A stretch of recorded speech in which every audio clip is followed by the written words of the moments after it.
Enthusiast or buyer, cars or bikes, all that you need from the auto world is right here on the Autocar India channel. Subscribe now.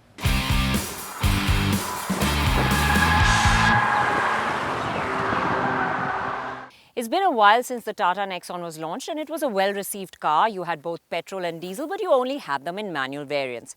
Well, now Tata is giving you the option to have the automatic versions. They're offering the AMT gearbox in both the petrol and the diesel variants, and we had the chance to put both of them through their paces in all different kinds of conditions, through city traffic, through highway, through some twisty, windy sections. And here's what I thought.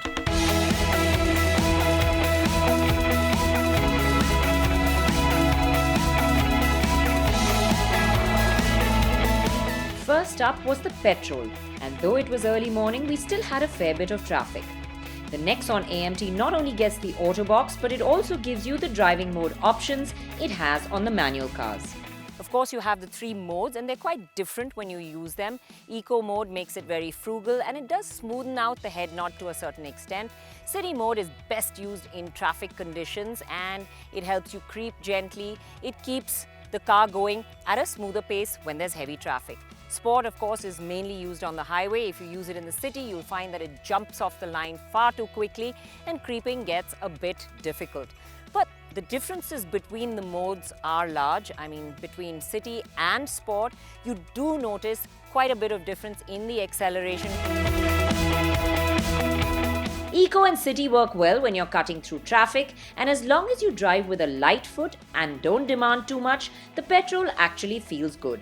There is some hesitation between gears, and it's felt most prominently when you shift up in the lower gears, or when you want to get a quick move on and suddenly demand the gearbox to shift to a lower gear. But there is a way around that too.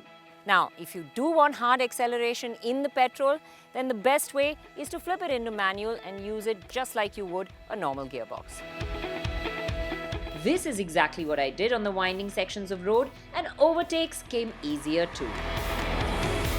So the AMT gearbox in the petrol is quite good as far as AMTs go, and if you use it with a gentle throttle, then it really performs quite well. The shifts are barely perceptible. But under hard acceleration, you do feel that lag, you do feel that head nod, and it is quite noticeable.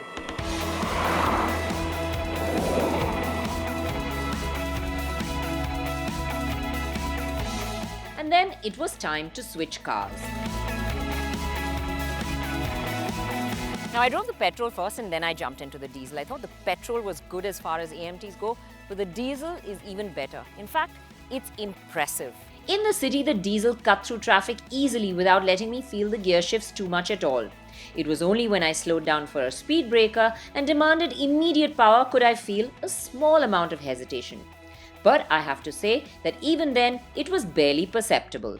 The addition of modes really works for these AMT boxes, and if you use them for what they're set out for, then the Nexon really puts its best foot forward. So I did the same exercise in the diesel, trying out the various modes. I took it through all the three modes. Eco keeps it running frugally. City is good in heavy city traffic, and of course sport feels really nice out on the highway as in the petrol.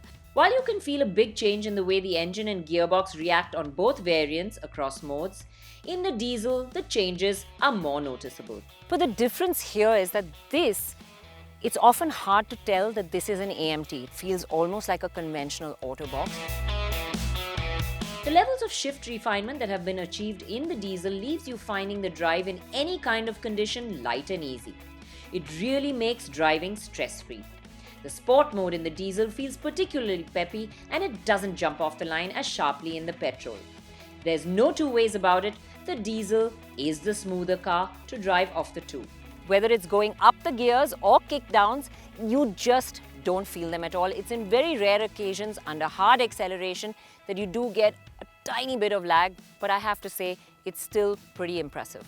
Tata have ensured that when you flatten your foot to the floor for a kickdown, the throttle input is quickly translated into a shift. And then when you ease your foot off the accelerator, it intuitively senses this and maintains power to avoid jerkiness.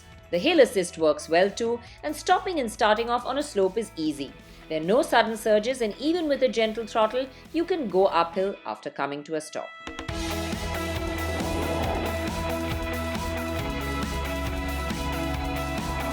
Now, if I were to pick between the two, I'd definitely pick the diesel AMT. It is the better of the two to drive. It's more refined, as you've heard me say.